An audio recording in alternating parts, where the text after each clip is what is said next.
Assalamualaikum warahmatullahi wabarakatuh. Selamat pagi dan salam sejahtera bagi kita semua. Yang saya hormati, Bapak Arif Gunawan, Bintang, SE, MM, MSI, EK, CA, CPA, selaku dosen pengampu audit internal, serta teman-teman yang menonton video ini yang saya lakukan. Kenalkan, nama saya Ilaika Yunizar Cahaya dengan NIM 30592 Saat ini saya sedang menempuh pendidikan semester 6 sebagai mahasiswa program studi akuntansi di Universitas Subang atau yang biasa kita kenal dengan sebutan Unisbank Semarang. Pada kesempatan kali ini, saya akan menyampaikan presentasi dalam rangka memenuhi tugas mata kuliah audit internal dengan judul Penetapan Status dan Tindak Lanjut Pengawasan Bank Perekonomian Rakyat atau BPR dan Bank Perekonomian Rakyat Syariah atau BPRS. Sebelum masuk ke materi inti, izinkan saya menyampaikan sedikit kesan selama berkuliah di program studi akuntansi Bank khususnya pada mata kuliah audit internal ini. Selama menempuh perkuliahan di program studi akuntansi Unisbank, saya merasa sangat terbantu dengan cara pengajaran dosen-dosen yang tidak hanya menyampaikan materi, tapi juga mengaitkannya dengan praktik dan kasus-kasus nyata di dunia industri, termasuk dunia perbankan dan lembaga jasa keuangan. Hal ini membuat saya sebagai mahasiswa tidak hanya menghafal konsep, tetapi benar-benar memahami bagaimana konsep tersebut diterapkan di lapangan. Khusus untuk mata kuliah audit internal, saya merasa mata kuliah ini membuka wawasan saya bahwa audit bukan sekedar kegiatan memeriksa laporan keuangan, melainkan sebuah fungsi pengawasan yang sangat strategis untuk menjaga tata kelola perusahaan atau lembaga agar tetap sehat, transparan, dan akuntabel. Melalui tugas presentasi ini, saya menjadi lebih memahami bagaimana prinsip-prinsip audit internal itu sejalan dengan mekanisme pengawasan yang dilakukan oleh Otoritas Jasa Keuangan atau OJK terhadap Bank Perekonomian Rakyat dan Bank Perekonomian Rakyat Syariah. Saya juga merasakan bahwa dosen pengampu mata kuliah ini sangat mendorong mahasiswa untuk aktif membaca peraturan perundang-undangan asli, seperti undang-undang dan peraturan Otoritas Jasa Keuangan. Bukan hanya mengandalkan rangkuman dari internet. Kebiasaan ini sangat bermanfaat bagi saya, karena pada akhirnya seluruh materi yang akan saya sampaikan hari ini memang saya susun dengan merujuk langsung pada peraturan resmi Otoritas Jasa Keuangan sesuai dengan ketentuan tugas ini. Baik, tanpa memperpanjang perkenalan, mari kita langsung masuk ke pembahasan materi hari ini. Pada presentasi ini, saya akan membahas 10 pokok bahasan secara berurutan, yaitu pertama, ada konsep dasar dan sejarah BPR dan BPRS di Indonesia. Kedua, landasan hukum, pengawasan, dan transformasi undang-undang pengembangan dan penguatan sektor keuangan atau yang biasa disingkat UU P2SK. Ketiga, penilaian kesehatan bank melalui rasio CER dan ekuiditas. Keempat, alur dan prosedur penetapan status pengawasan oleh Otoritas Jasa Keuangan. Yang kelima, analisis faktor internal dan eksternal sebagai penyebab kegagalan bank. Selanjutnya, keenam, tindak lanjut pengawasan dan peran sinergi lembaga penjamin simpanan atau LPS. Ketujuh, perbedaan pengawasan antara BPR dan BPRS. Kedelapan, analisis kasus detail melalui studi kasus BPR maju sentosa. Kesembilan, tantangan masa depan serta rekomendasi strategis bagi sektor keuangan. Dan yang ke-10, kesimpulan dari keseluruhan pembahasan. Seluruh materi yang saya sampaikan berpedoman pada peraturan perundang-undangan resmi, khususnya Undang-Undang Nomor 4 Tahun 2023 tentang pengembangan dan penguatan sektor keuangan atau UU P2SK, Peraturan Otoritas Jasa Keuangan Nomor 28 Tahun 2023 Peraturan Otoritas Jasa Keuangan Nomor 33 POJK/03/2023 serta Peraturan Otoritas Jasa Keuangan Nomor 3/POJK 03/2023. Mari kita mulai dari pokok bahasan pertama. Baik, kita akan masuk ke pokok bahasan pertama, yaitu konsep dasar dan sejarah Bank Perekonomian Rakyat atau BPR dan Bank Perekonomian Rakyat Syariah atau BPRS di Indonesia. Secara definisi, Bank Perekonomian Rakyat konvensional adalah jenis bank konvensional yang dalam kegiatan usahanya tidak memberikan jasa dalam lalu lintas pembayaran digital secara langsung. Artinya, BPR tidak dapat menerbitkan cek atau biliet giro dan tidak ikut serta dalam sistem clearing seperti halnya bank umum. Sementara itu, Bank Perekonomian Rakyat Syariah atau BPRS adalah bank syariah yang dalam kegiatan usahanya juga tidak memberikan jasa dalam lalu lintas pembayaran digital secara langsung. Namun, seluruh kegiatan usahanya dijalankan berdasarkan prinsip syariah. Lalu, apa yang dimaksud dengan pengawasan BPR dan BPRS? Pengawasan BPR dan BPRS merupakan kegiatan pemantauan, pemeriksaan, serta evaluasi yang dilakukan oleh Otoritas Jasa Keuangan terhadap operasional bank untuk memastikan bahwa kegiatan usaha berjalan sesuai dengan ketentuan peraturan perbankan dan prinsip kehati-hatian. Pengawasan ini dilakukan untuk mengetahui kondisi kesehatan bank, mengidentifikasi potensi risiko sedini mungkin, serta mengambil tindakan perbaikan apabila ditemukan permasalahan yang berpotensi mengganggu kelangsungan usaha bank. Mengapa pengawasan ini sangat penting? Karena BPR dan BPRS adalah lembaga kepercayaan. Masyarakat menitipkan dananya kepada bank dengan harapan dana tersebut aman dan dapat diambil kapan saja saat dibutuhkan. Jika pengawasan lemah, maka risiko penyalahgunaan dana, praktik curang, hingga kegagalan bank akan sangat mudah terjadi. Dan pada akhirnya, masyarakat kecil yang paling dirugikan. Selanjutnya, mari kita telusuri sejarah singkat BPR di Indonesia. Karena sejarah ini penting untuk memahami mengapa BPR memiliki karakteristik yang unik dibanding bank umum. Sejarah BPR dapat ditelusuri sejak abad ke-19, tepatnya melalui pembentukan Bank Masjid, Bank Kredit Kecamatan, dan Lumbung Desa di Purwokerto yang digagas oleh Raden Arya Kuryatmaja. Tujuan awal pendirian lembaga-lembaga ini adalah untuk membebaskan rakyat kecil dari cengkraman rentenir yang membebani mereka dengan bunga yang sangat tinggi. Jadi, sejak awal, BPR memang lahir dengan semangat pemberdayaan ekonomi rakyat kecil sesuai dengan namanya. Kemudian, memasuki tahun 1988, pemerintah menerbitkan Paket Kebijakan Oktober 1988 yang dikenal dengan sebutan Pakto 88. Kebijakan ini meliberalisasi sektor perbankan dan mempermudah pendirian BPR baru dengan persyaratan modal awal yang sangat ringan. Kebijakan ini menyebabkan jumlah BPR di Indonesia bertumbuh sangat pesat dalam waktu singkat. Selanjutnya, pada tahun 1992, melalui Undang-Undang Nomor 7 Tahun 1992 tentang perbankan, keberadaan BPR secara formal diakui sebagai bagian dari sistem perbankan dua lapis atau two-tier banking system di Indonesia, yaitu bank umum di satu sisi dan bank perkreditan rakyat di sisi lainnya.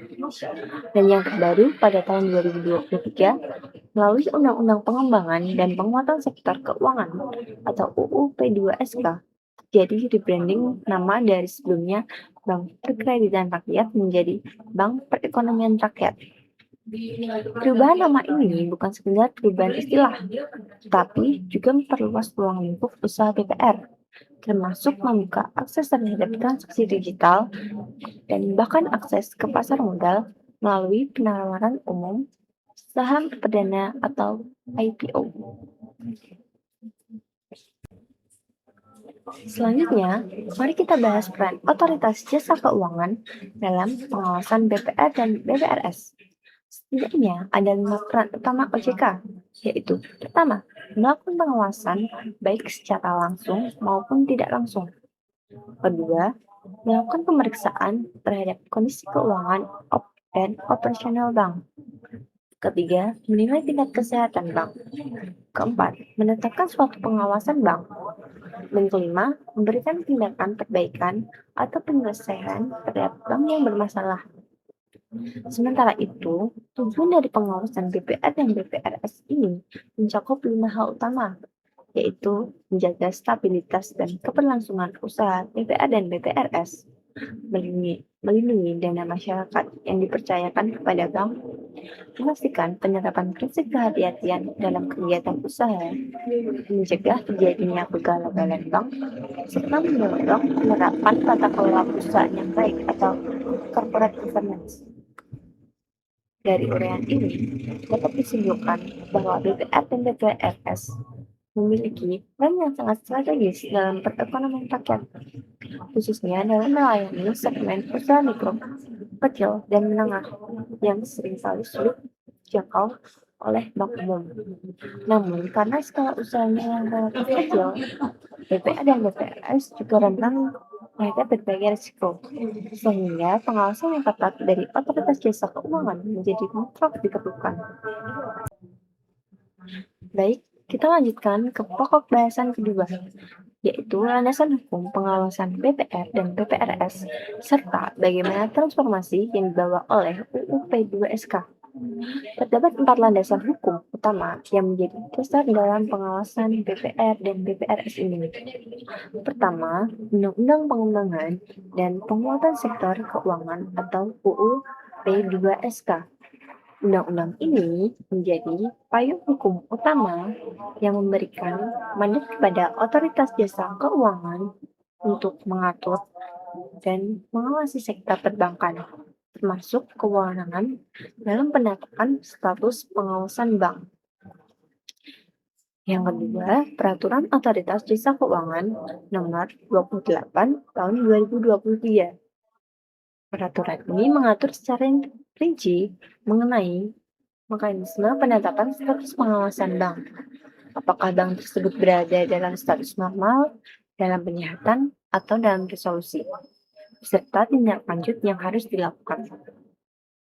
Yang ketiga, Peraturan Otoritas Jasa Keuangan Nomor 33 PJK 03 2023 yang secara khusus mengatur tata kelola BPR untuk memastikan bahwa manajemen bank berjalan dengan menerapkan prinsip kehati-hatian. Dan yang keempat, Peraturan Otoritas Jasa Keuangan Nomor 3 POJK 03 2023 yang menjadi acuan dasar bagi penyelenggara kegiatan usaha dan kelembagaan khusus bagi BPRS. Selanjutnya, saya ingin menjelaskan perbandingan antara rezim hukum lama, yaitu Undang-Undang Perbankan, dengan rezim hukum baru, yaitu UU P2SK.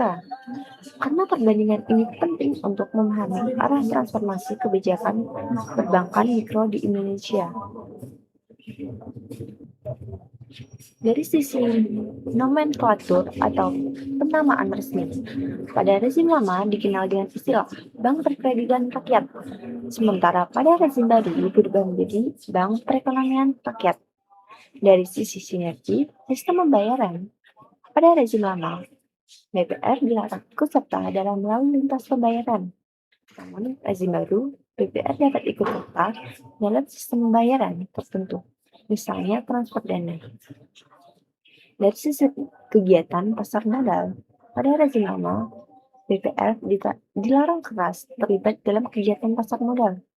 Sedangkan pada rezim baru, BPR diperbolehkan untuk melakukan penawaran umum saham perdana atau IPO sepanjang memenuhi persyaratan yang ditetapkan. Dan dari sisi struktur likuidasi, pada rezim lama, proses likuidasi bank bergantung pada keputusan peradilan pilot umum.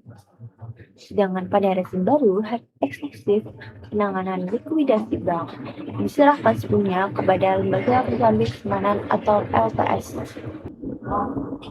Dari perbandingan ini, kita dapat melihat UU P2SK membawa semangat modernisasi dan perluasan kewenangan bagi DPR dan DPRS.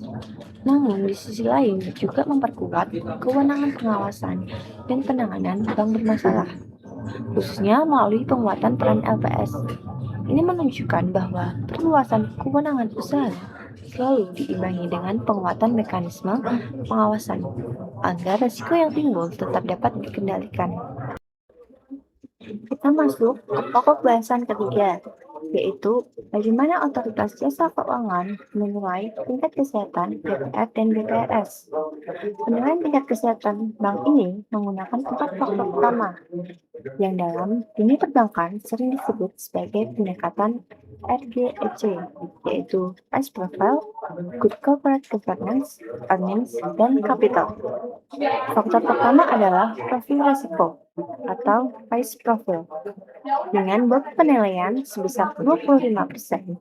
Faktor ini mengevaluasi tingkat risiko inherent dan kualitas penerapan manajemen risiko oleh manajemen bank yang meliputi risiko kredit, risiko operasional, risiko kepatuhan, dan risiko likuiditas.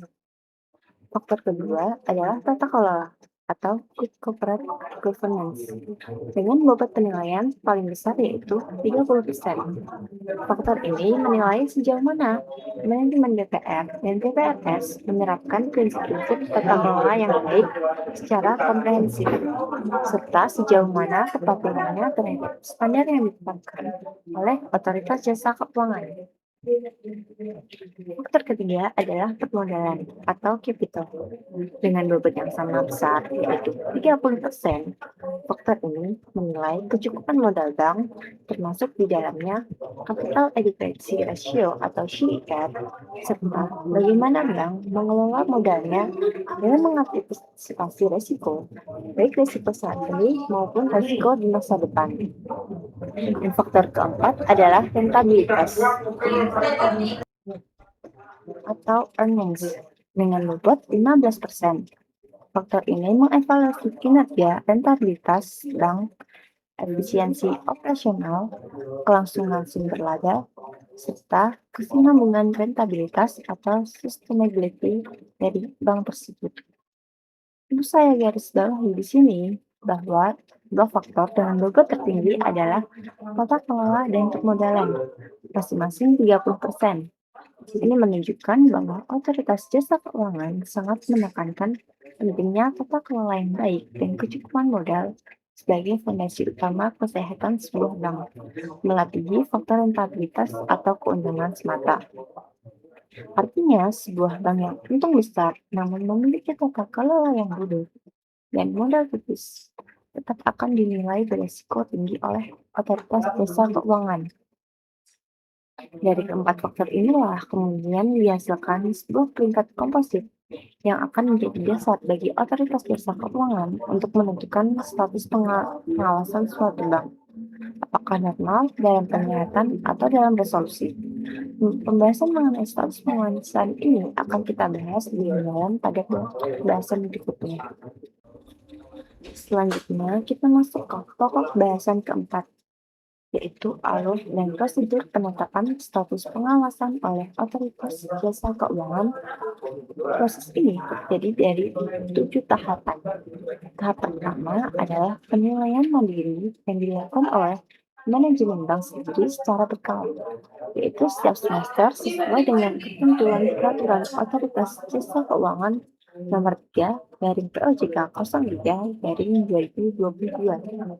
Jadi sebelum diawasi oleh OJK, bank terlebih dahulu wajib melakukan penilaian terhadap kesehatannya sendiri. Tahap kedua adalah pengawasan langsung dan tidak langsung oleh otoritas jasa keuangan, termasuk di dalamnya permintaan data dan dokumen dari pihak-pihak terkait. Tahap ketiga adalah analisis dan verifikasi oleh otoritas jasa keuangan atas hasil penilaian mandiri bank tersebut dibandingkan dengan data hasil pengawasan yang dimiliki oleh OJK sendiri. Tahap keempat adalah penetapan status oleh otoritas jasa keuangan berdasarkan kriteria kuantitatif yaitu tingkat kesehatan bank atau TKS, cash ratio atau CR, dan kewajiban penyediaan modal minimum atau KPMM. Tahap kelima adalah pemberitahuan tertulis kepada bank yang bersangkutan dengan tembusan kepada Lembaga Penjamin Simpanan dan Bank Indonesia.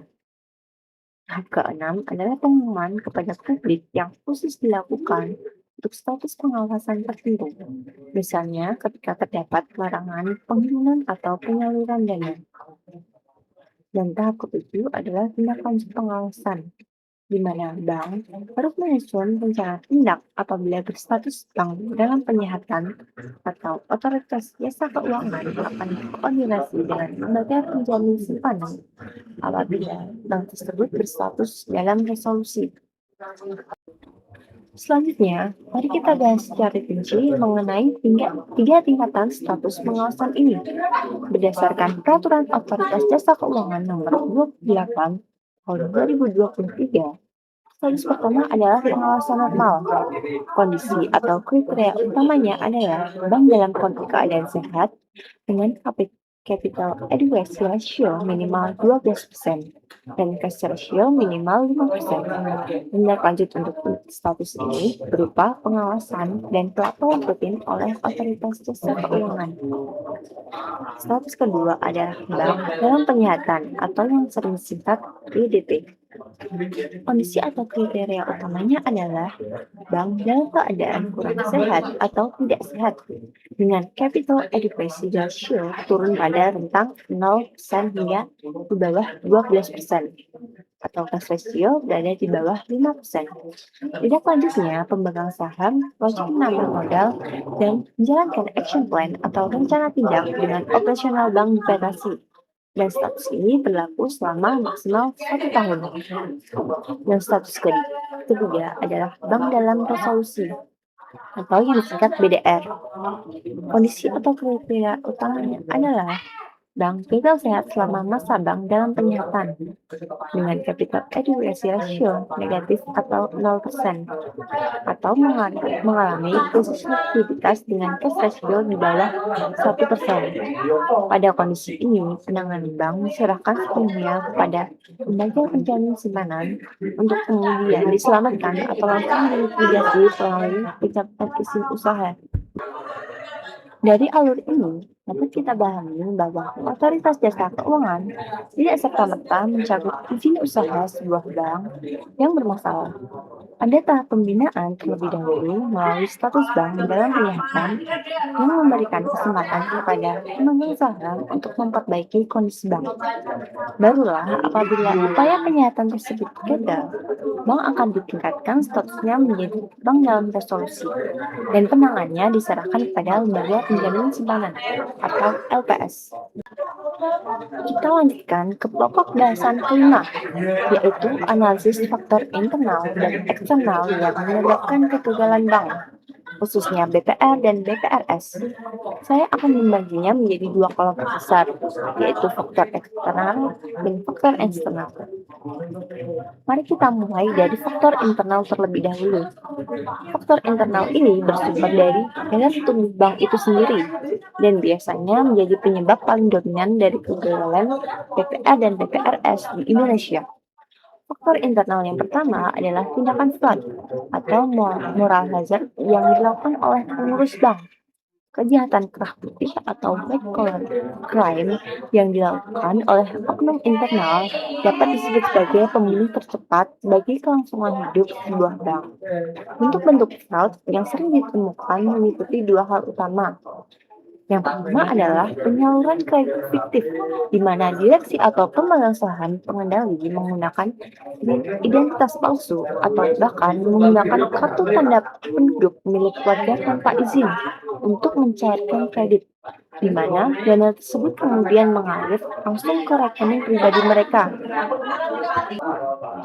Yang kedua adalah rekayasa laporan keuangan atau yang dikenal dengan istilah window dressing, yaitu memanipulasi pencatatan akuntansi agar rasio kesehatan seperti capital adequacy ratio tampak berada di atas 12% dan rasio kredit macet atau non-performing loan tampak berada di bawah 5%. Padahal kondisi realnya sudah mengalami pendarahan modal atau capital bleeding. Faktor internal yang kedua adalah lemahnya tata kelola atau yang disebut dengan bad corporate governance. Tata kelola yang buruk ini membuat penyimpangan dapat berjalan bertahun-tahun tanpa terdeteksi. Ada dua bentuk yang paling sering ditemukan.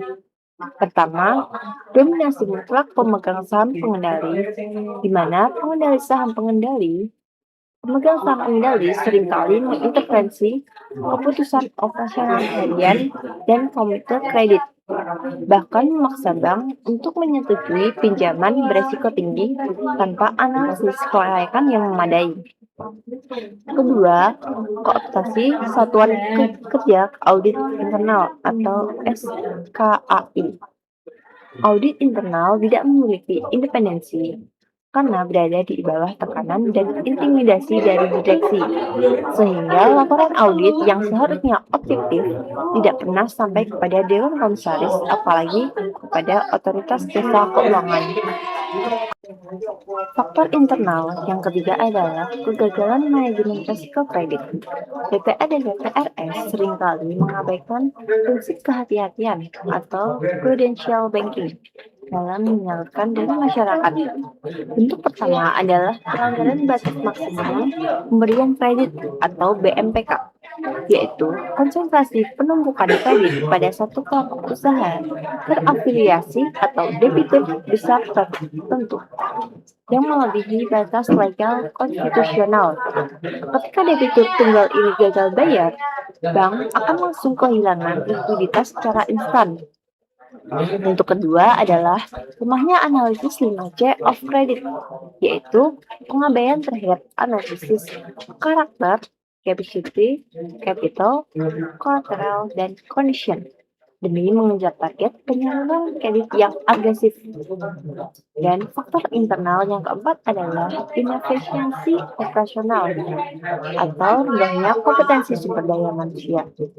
Hal ini tercermin dari rasio biaya operasional terhadap pendapatan operasional atau BOPO yang sering melebihi 90%, serta adanya kesenjangan kompetensi di mana analisis kredit tingkat mikro seringkali tidak dibekali dengan keahlian dan sertifikasi manajemen risiko yang memadai untuk menilai kelayakan usaha debitur secara ilmiah. Sekarang, mari kita beralih ke faktor eksternal, yaitu faktor-faktor yang bersumber dari luar bank, namun tetap dapat memicu kegagalan bank apabila tidak diantisipasi dengan baik. Faktor eksternal yang pertama adalah disrupsi teknologi atau persaingan industri, khususnya dari vintage dan digital banking. Kehadiran aplikasi pinjaman online atau P2P lending menawarkan alternatif pencairan dana yang instan dalam hitungan menit tanpa jaminan fisik. Akibatnya, nasabah BPR dan BPRS tradisional, terutama kelompok usia muda di wilayah suburban, banyak yang bermigrasi ke platform digital.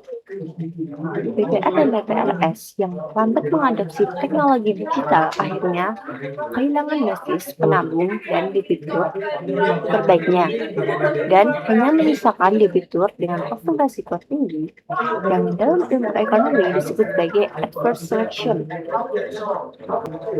Faktor eksternal yang kedua adalah tekanan ekonomi makro dan volatilitas sektoral.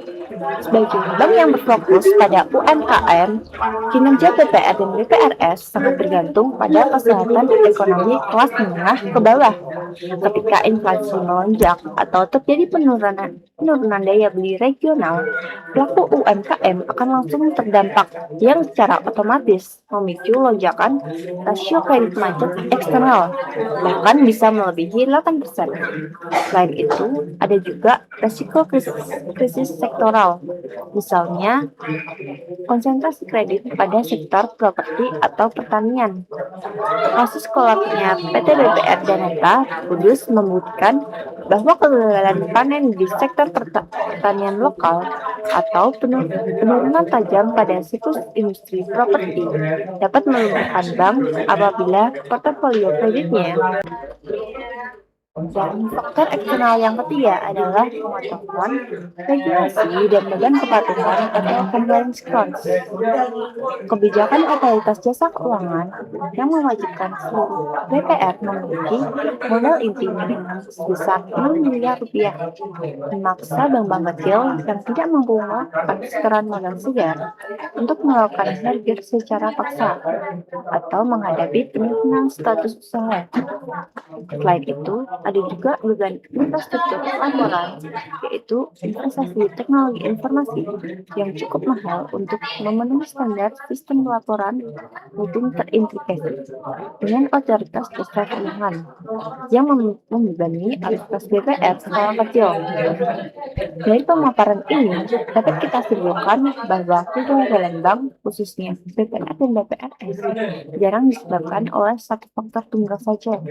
Biasanya merupakan akumulasi dari lemahnya tata kelola internal ditambah tekanan dari faktor eksternal yang tidak diantisipasi dengan baik oleh manajemen bank. Selanjutnya, kita masuk ke pokok bahasan ke-6, yaitu tindak lanjut pengawasan dan peran sinergi lembaga pinjamin simpanan atau LPS. Saya akan membahas tindak lanjut ini berdasarkan 3 status pengawasan yang sudah kita bahas sebelumnya. Yang pertama, tindak lanjut pada status pengawasan normal. Bagi BPR dan BPRS yang berstatus normal, yaitu yang memenuhi standar kesehatan, permodalan, dan likuiditas, otoritas jasa keuangan berfokus pada langkah preventif dan pemantauan fiskal. Ada 3 bentuk tindak lanjutnya. Pertama, pemantauan rutin baik secara offsite maupun onsite, yaitu otoritas jasa keuangan melakukan analisis terhadap laporan keuangan bulanan dan semesteran secara daring, serta melakukan pemeriksaan langsung ke kantor bank apabila diperlukan. Kedua, arahan perbaikan atau supervisory action. Apabila ditemukan kelemahan minor, otoritas jasa keuangan dapat meminta pengurus bank untuk menyusun komitmen perbaikan sebelum masalah tersebut membesar. Ketiga, fit and proper test, yaitu memastikan bahwa direksi, dewan komisaris, dan pemegang saham memenuhi standar integritas dan kompetensi yang disyaratkan. Yang kedua, tindak lanjut pada status dalam penyihatan atau BDP. Bank yang berstatus BDP ini memerlukan intervensi langsung karena kondisinya sudah mulai membahayakan kelangsungan usaha.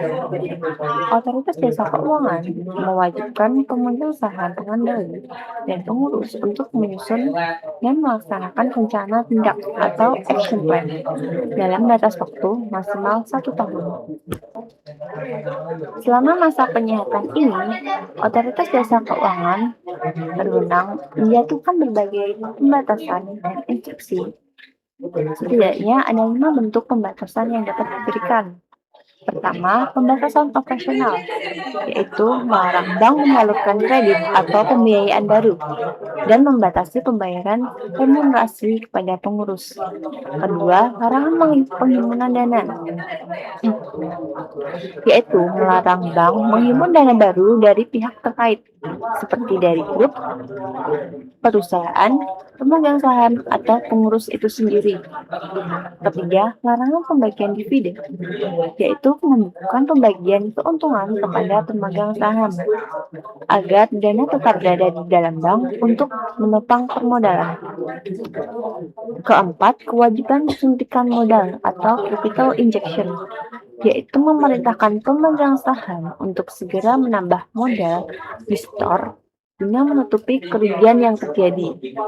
Dan kelima, perombakan manajemen serta larangan ekspansi, di mana otoritas jasa keuangan dapat memerintahkan penggantian anggota direksi dan atau dewan komisaris apabila dinilai tidak kompeten atau menjadi penyebab memburuknya bank, sekaligus melarang bank membuka jaringan kantor baru. Yang ketiga, tindak lanjut pada status bank dalam resolusi atau BDR. Apabila BPR dan BPRS gagal diselamatkan dalam masa bank dalam penyihatan yang maksimal berlangsung selama 1 tahun atau kondisinya terlampau buruk, misalnya modal negatif atau mengalami krisis likuiditas yang parah, maka bank tersebut akan ditetapkan sebagai bank dalam resolusi. Pada tahap ini, penanganan bersifat terminal atau tahap akhir dengan 4 langkah utama. Pertama, penyerahan kepada lembaga penjamin simpanan. Otoritas jasa keuangan akan secara resmi menyerahkan penanganan bank tersebut kepada LPS. Sejak saat itu, seluruh kewenangan terkait penyelamatan dan atau penyelesaian bank berada sepenuhnya di tangan LPS. Kedua, asesmen resolusi oleh LPS.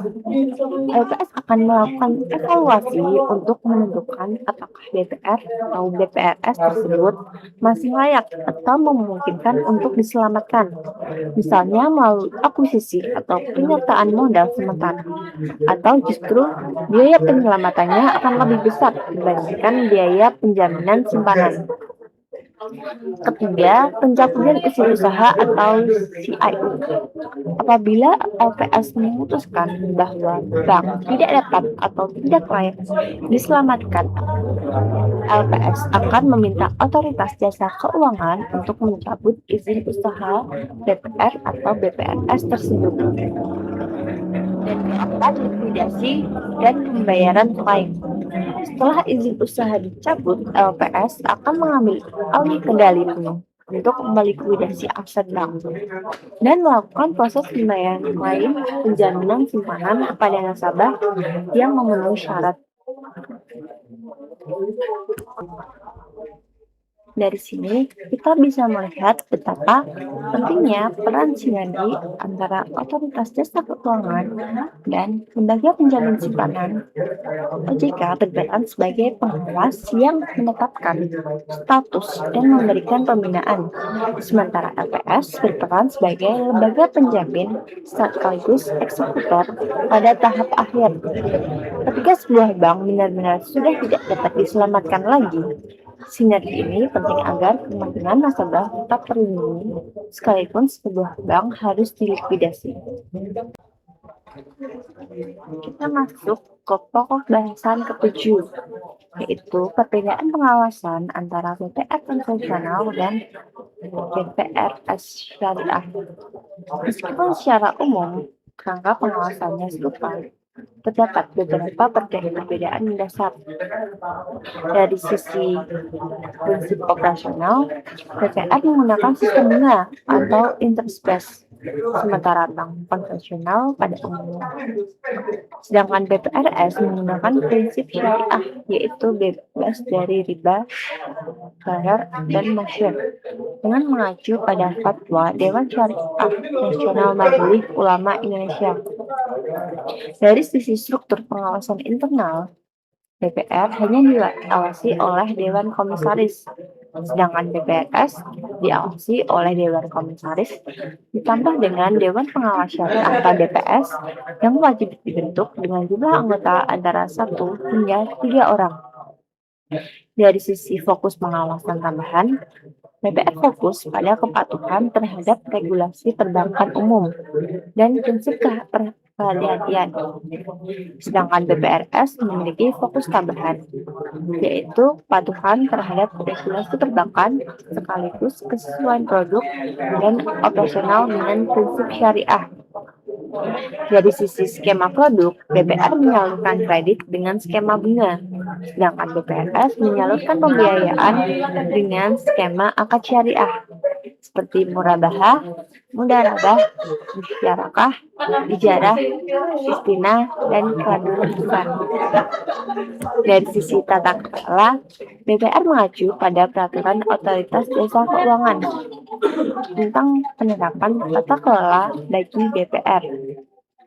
Sedangkan BPRS mengacu pada peraturan Otoritas Jasa Keuangan tentang penerapan tata kelola bagi BPRS yang mencakup ketentuan tambahan mengenai fungsi dan tanggung jawab Dewan Pengawas Syariah. Dari sisi dasar hukum spesifik, BPR mengacu pada Undang-Undang Nomor 7 Tahun 1992 tentang perbankan, sedangkan BPRS mengacu pada Undang-Undang Nomor 21 Tahun 2008 tentang perbankan syariah, ditambah dengan pedoman Dewan Pengawas Syariah pada Surat Edaran Bank Indonesia Nomor 15/22/DPBS. Dari sisi kegiatan usaha, baik BPR maupun BPRS sama-sama tidak dapat menghimpun dana dalam bentuk giro maupun ikut serta dalam lalu lintas sistem pembayaran secara langsung. Bagaimana definisi dasar yang telah kita bahas di awal presentasi.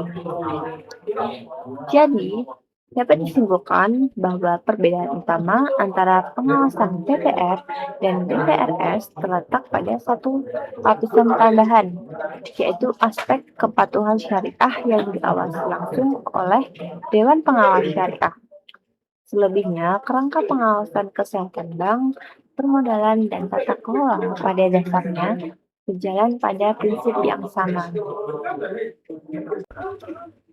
Selanjutnya, kita masuk ke pokok bahasan ke-8, yaitu studi kasus real dengan judul Kejatuhan PT BPR Maju Sentosa akibat fraud dan kegagalan tata kelola. Saya akan menyampaikan kronologinya secara berurutan, agar kita dapat memahami bagaimana teori yang sudah kita bahas tadi benar-benar terjadi di dalam praktik. Yang pertama, profil bank dan gejala awal. Pada fase normal, PT BBR Maju Sentosa awalnya merupakan BPR dengan pertumbuhan aset yang cukup pesat di wilayahnya.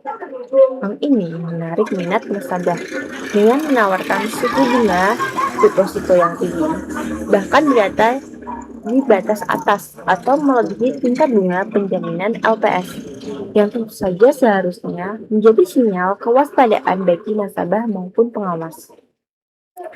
Gejala awal pemburukan mulai terlihat ketika dalam waktu 1 tahun, rasio kredit macet atau non-performing loan melonjak drastis dari 3% menjadi 28%. Ini adalah lonjakan yang sangat ekstrim dan tidak wajar. Melalui laporan sistem aplikasi pengawasan OJK yang dikenal dengan istilah Apollo dan pemeriksaan langsung di lapangan atau onsite, Otoritas Jasa Keuangan menemukan bahwa peringkat komposit bank ini anjlok drastis dari PK2 yang berarti sehat langsung turun ke PK4 yang berarti kurang sehat. Yang kedua, akar permasalahan utama atau root cause. Hasil audit investigatif Otoritas Jasa Keuangan menemukan bahwa pemburukan kinerja ini bukan disebabkan oleh faktor makroekonomi, melainkan karena adanya pelanggaran berat terhadap prinsip kehati-hatian. Ditemukan 3 akar permasalahan utama. Pertama, pemberian kredit fiktif di mana direksi bersama pemegang saham pengendali merekayasa ratusan debitur bodong dengan menggunakan kartu tanda penduduk milik warga tanpa izin untuk mencairkan dana bank demi kepentingan bisnis pribadi pemegang saham pengendali tersebut. Kedua, pelanggaran batas maksimum pemberian kredit, yaitu penyaluran kredit kepada grup perusahaan milik pemegang saham yang melebihi batas maksimum yang ditetapkan oleh regulasi.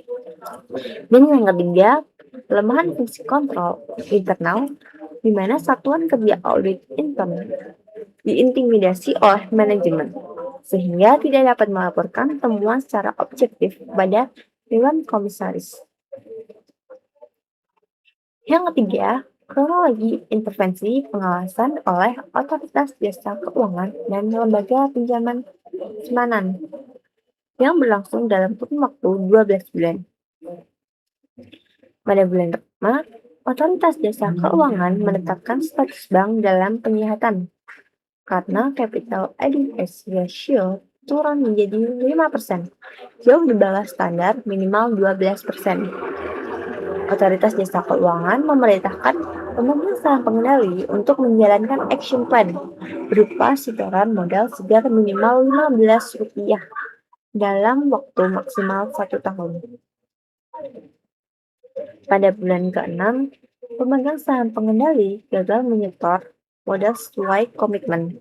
Kondisi likuiditas semakin memburuk karena nasabah mulai mencium adanya masalah dan melakukan penarikan dana secara massal atau yang dikenal dengan flash money. Otoritas jasa keuangan kemudian melarang bank menyalurkan kredit baru dan membekukan kegiatan operasional tertentu. Pada bulan ke-10, capital adequacy ratio menembus angka minus, yaitu minus 8%, dan cash ratio jatuh di bawah 1%, yang berarti bank gagal memenuhi permintaan penarikan dana nasabah. Otoritas jasa keuangan meningkatkan status bank menjadi bank dalam resolusi dan menyerahkan penanganan penuh kepada lembaga penjamin simpanan. Kemudian, pada bulan ke-12, lembaga penjamin simpanan melakukan asesmen dan menghitung bahwa biaya penyelamatan jauh lebih mahal dibandingkan biaya membubarkan bank. Oleh karena itu, LPS memutuskan untuk tidak menyelamatkan PT BPR Maju Sentosa dan meminta otoritas jasa keuangan untuk mencabut izin usahanya. Yang keempat, akhir penyelesaian kasus. Setelah izin usaha dicabut oleh otoritas jasa keuangan, proses penanganan sepenuhnya dialihkan kepada tim likuidasi dengan membuat tindak lanjut utama. Pertama, perlindungan nasabah. Lembaga penjamin simpanan mengambil alih proses klaim simpanan. Nasabah yang memenuhi syarat yaitu tercatat dalam pembukuan bank dan tingkat bunganya tidak melebihi tingkat bunga penjamin LPS akan dibayarkan dananya oleh LPS dengan maksimal Rp2 miliar per nasabah. Kedua, sanksi hukum. Karena terdapat unsur tindak pidana perbankan berupa fraud, otoritas jasa keuangan bersama aparat penegak hukum menyeret direktur utama dan pemegang saham pengendali ke jalur hukum atau pengadilan atas dakwaan tindak pidana perbankan dan tindak pidana pencucian uang. Sebagai pelengkap, materi presentasi ini juga merujuk pada kasus PT BPR Denanta di Kudus yang menjadi contoh nyata bagaimana krisis sektoral, khususnya kegagalan panen di sektor pertanian lokal, dapat melumpuhkan sebuah bank apabila portofolio kreditnya terlalu terkonsentrasi pada satu sektor usaha saja. Bagaimana telah kita bahas pada bagian faktor eksternal kegagalan bank tadi. Dari kedua di kasus ini, kita dapat menarik pelajaran penting bahwa teori pengawasan bank yang kita pelajari di ruang kelas ternyata benar-benar diterapkan dalam praktik nyata di lapangan. Dan kegagalan sebuah bank hampir selalu diawali dari lemahnya integritas pengurus dan lemahnya tata kelola, sebelum akhirnya diperparah oleh tekanan eksternal.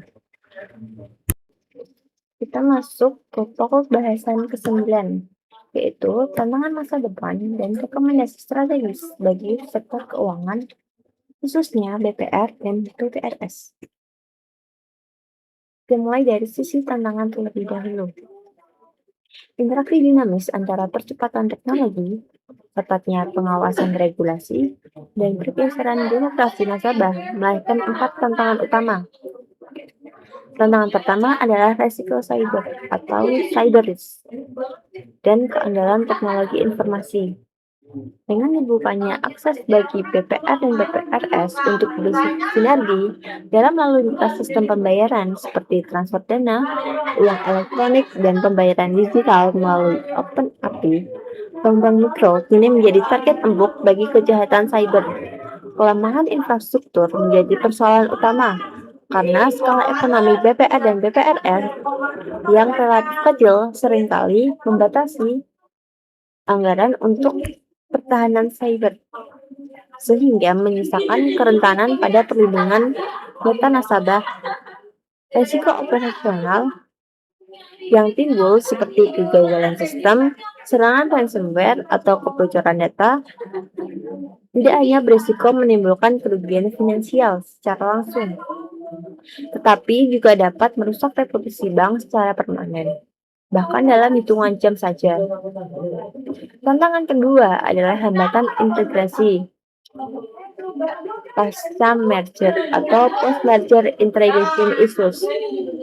Kewajiban otoritas jasa keuangan terkait pemenuhan modal anti minimum telah memicu gelombang merger dan konsolidasi massal terhadap puluhan BPR di berbagai daerah. Tantangan yang muncul antara lain benturan budaya kerja atau kultur kelas, yaitu ketika menyatukan dua atau lebih entitas. BPR yang memiliki standar etika, budaya kerja, dan tingkat disiplin yang berbeda seringkali menimbulkan resistensi internal. Selain itu, ada juga tantangan standarisasi sistem informasi, yaitu penyelarasan pangkalan data, integrasi sistem pelaporan Apollo milik OJK, serta penyetaraan kompetensi sumber daya manusia pasca merger yang memakan waktu dan biaya operasional yang sangat besar. Tantangan ketiga adalah gempuran neobank dan vintage P2P lending yang agresif. Landscape industri pinjaman mikro tidak lagi menjadi monopoli eksklusif BPR dan BPRS. Platform P2P Lending menawarkan persetujuan kredit mikro dalam hitungan menit dengan menggunakan algoritma artificial intelligence untuk penilaian kredit atau credit scoring. Selain itu, kemampuan pendanaan yang besar dari para investor vintage membuat biaya akuisisi nasabah mereka jauh lebih efisien dibandingkan model pemasaran konvensional BPR yang masih bertumpu pada kunjungan fisik dari pintu ke pintu.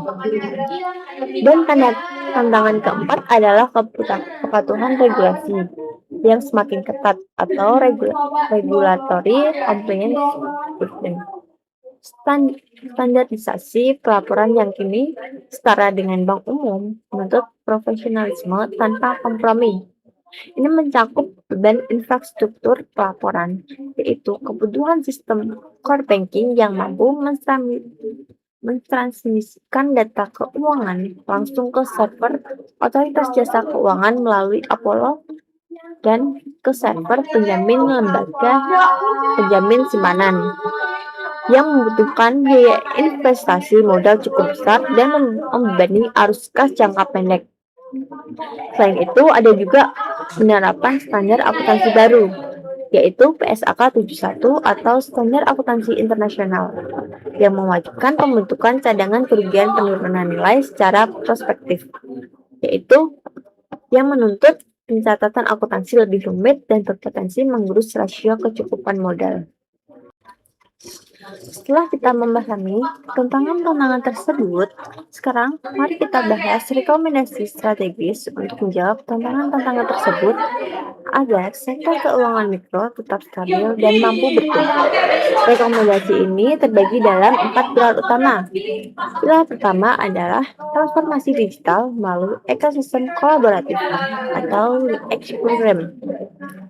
BPR dan BPRS skala kecil sebenarnya tidak perlu membangun infrastruktur teknologi informasi yang mahal secara mandiri dari nol. Ada 3 langkah yang dapat ditempuh, yaitu sinergi integrasi, Open API dengan berkolaborasi bersama bank umum penyedia jasa pembayaran, skema X dengan vintage, di mana BPR berperan sebagai pemberi pinjaman institusi bagi platform fintech legal yang memiliki basis nasabah luas dan pemanfaatan komputasi awan bersama atau shared cloud infrastruktur dengan mendorong asosiasi industri seperti Perperindo untuk membangun atau menyewa infrastruktur cloud bersama yang aman guna menekan biaya lisensi teknologi informasi secara individual. Kemudian pilar kedua adalah penetapan budaya zero tolerance terhadap fraud dan peningkatan good corporate governance. Integritas adalah aset paling berharga dari sebuah lembaga kepercayaan keuangan. Ada tiga langkah konkret yang direkomendasikan, yaitu memastikan independensi satuan kerja audit internal dengan jalur pelaporan langsung ganda kepada direktur utama dan komisaris utama independen tanpa intervensi pemegang saham, mewajibkan sertifikasi kompetensi pengurus secara berkala minimal setiap 3 tahun, guna memastikan pemahaman terhadap regulasi terbaru termasuk implikasi UU P2SK, dan menerapkan kebijakan pengaduan pelanggaran atau whistleblowing system yang menyediakan saluran pelaporan anonim yang aman bagi karyawan untuk melaporkan indikasi fraud internal tanpa rasa takut akan intimidasi atau pemecatan. Kemudian, pilar ketiga adalah diversifikasi portofolio kredit dan penilaian berbasis data. Tujuannya adalah menghindari konsentrasi risiko. Guna menjaga rasio kredit macet tetap aman, yaitu di bawah 5%, rekomendasinya meliputi membatasi eksposur pembiayaan pada satu sektor bisnis sensitif seperti properti atau pertanian musiman maksimal 20% dari total portofolio kredit, menerapkan alternatif kredit scoring dengan memanfaatkan data non-finansial seperti rekam jejak pembayaran listrik, pulsa, atau transaksi e-commerce debitur dalam menilai kapasitas bayar pelaku UMKM yang belum memiliki laporan keuangan formal, serta khusus bagi BPRS mengoptimalkan pembiayaan syariah berbasis bagi hasil seperti mudharabah dan syarakah pada sektor-sektor real produktif yang tahan krisis seperti sektor pangan dan distribusi bahan pokok nasional. Yang terakhir dan pilar keempat adalah integrasi teknologi pengawasan atau yang dikenal dengan istilah high-touch dan soft-touch. Tujuannya adalah memanfaatkan keunggulan teknologi untuk mendeteksi dini pemburukan kesehatan bank sebelum statusnya turun menjadi bank dalam penyihatan.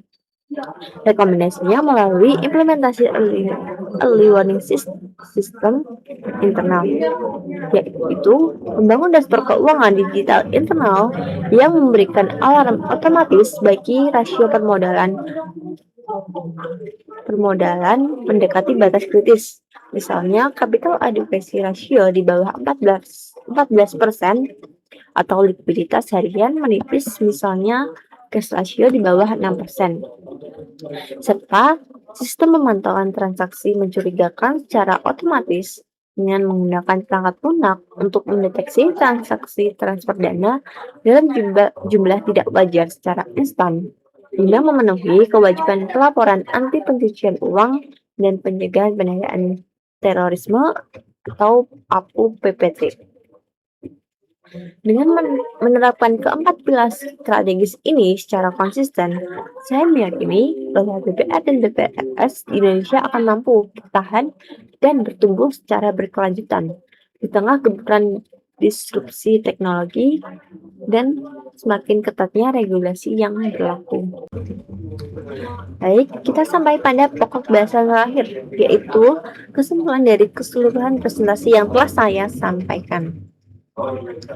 Dari pembahasan yang panjang ini dapat kita simpulkan bahwa di era yang terus berkembang, etika bisnis dan penerapan tata kelola yang baik atau corporate governance merupakan landasan paling krusial bagi BPR dan BPRS untuk membangun reputasi yang baik, menjaga kepercayaan para pemangku kepentingan, serta mencapai keberlanjutan usaha dalam jangka panjang. melalui kerangka hukum seperti Peraturan Otoritas Jasa Keuangan Nomor 28 Tahun 2023. Otoritas Jasa Keuangan menjalankan pengawasan berbasis resiko secara ketat dengan mengukur tingkat kesehatan bank melalui 4 faktor utama, yaitu profil resiko, tata kelola permodalan, dan rentabilitas, yang kemudian menjadi acuan dalam menetapkan status pengawasan bank secara dinamis ke dalam fase normal, bank dalam penyihatan, atau bank dalam resolusi.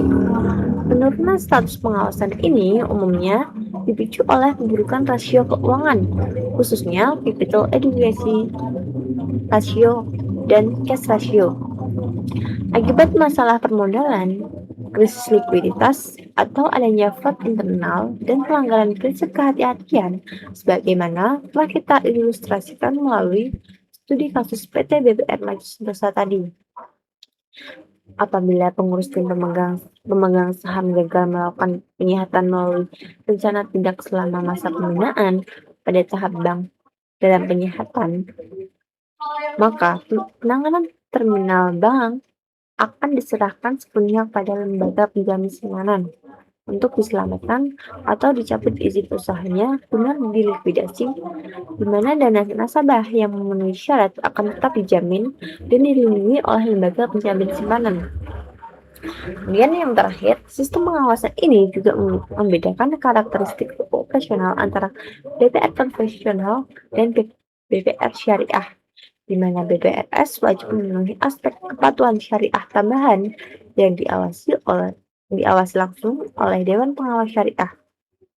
Dengan demikian, saya berharap presentasi ini dapat memberikan pemahaman yang komprehensif kepada kita semua, bahwa menjaga kesehatan sebuah bank bukan hanya tanggung jawab regulator semata, tapi juga tanggung jawab bersama antara pengurus, pemegang saham, dan seluruh pemangku kepentingan yang terlibat di dalamnya.